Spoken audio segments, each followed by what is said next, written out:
Yellowstone National Park Superintendent Dan Wenk says he will retire at the end of March 2019.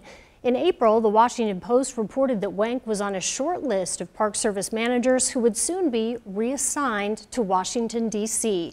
MTN's John Shearer reports. It makes it very Bozeman difficult Yellowstone International to work, Airport in that Belgrade. Circumstance where everyone thinks you're not going to be there much longer. So Wenk wanted to calm the fears and set the record straight. In order to bring certainty to the understanding of what the management was going to be and what it was going to look like over the next few months. Wenk told us 2 weeks ago that he wanted to keep his Yellowstone job because he felt he had unfinished business to complete. I think there's some things that I'm well positioned to finish up. Those things include being able to share Yellowstone bison with native tribes in Montana and elsewhere, wildlife migrations from the park to neighboring lands, concessions contracts, and perhaps most daunting of all, dealing with the ever-increasing number of people who want to visit Yellowstone. How we do the visitor management, that's going to need the most kind of ongoing leadership.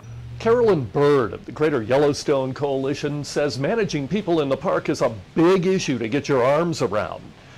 Wenk tends to agree. He calls humans the least studied mammal in the park, and he wants to add some science to that equation. Whether it be the science of the impact on the natural resources or whether it be social science in terms of the impact on visitor experience. To that end, ambitious visitor surveys will begin in Yellowstone this summer, but Wenk won't be there when decisions based on those studies are made. He knows that and says it's part of the job.